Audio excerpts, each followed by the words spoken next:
Hello everyone, welcome to Cornwall Biketrials. This is our first how-to video, and this week we're going to be looking at how to track stand.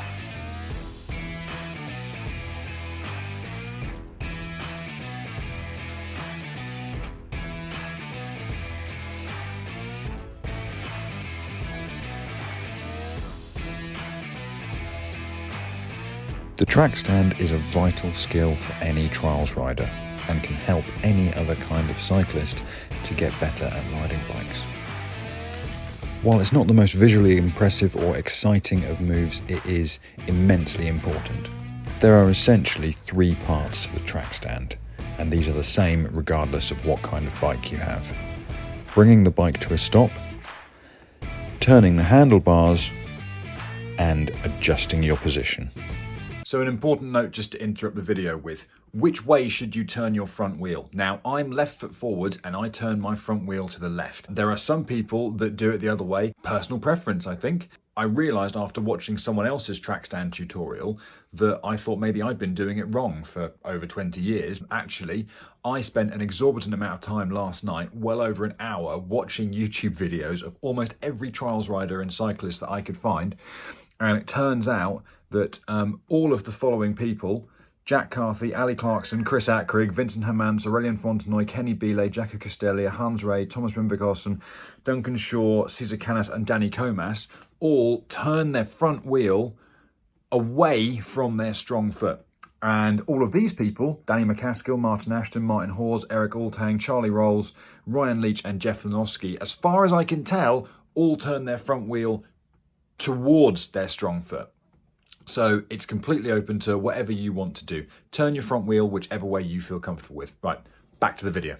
To start with, you want to roll along at as slow a pace as you are comfortable with. You want to try and bring the bike to a gradual stop using, if possible, just your front brake, whilst almost at the same time turning your handlebars 45 degrees. Your shoulders should be over your handlebars and your pedals should be roughly level. The next part is where it gets tricky. You essentially need to be able to make adjustments to where the bike is depending on which way you are losing balance. You do this by using a combination of pedaling, braking and shifting your body weight. If you and the bike start to fall in the direction that your front wheel has turned, you want to release the front brake and apply pressure to the pedals to bring the bike back underneath you. If the bike starts to fall in the other direction, you need to release the front brake, take pressure off the drivetrain and pedals by essentially pedaling back a little bit and pulling the bars gently back to once again bring the bike back underneath you. So to recap, you need to bring the bike to a stop, turn the handlebars, and then adjust your position depending on where your weight needs to be.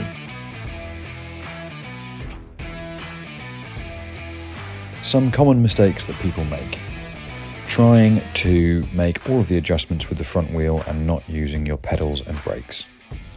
This doesn't work, and the way that you can tell is that I am actually trying quite hard to balance in this clip and can't do it.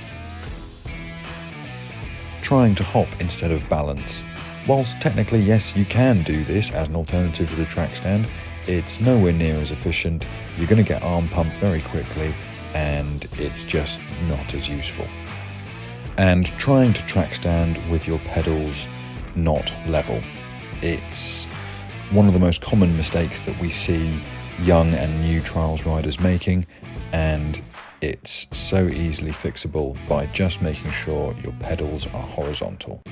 The track stand is not an easy move to master, but once you've got the hang of the basics, you'll find you'll be able to balance in a variety of difficult and challenging situations, and being able to competently track stand will set you up for every other kind of move that you want to move on to do on a trials bike. Thanks very much for watching, everyone. I hope you guys enjoyed that and maybe learned something from it. Next week we're going to be moving on to the endo. If you really like these videos, please do subscribe and check back in next week with Cornwall Biketrials for more of our how-to series.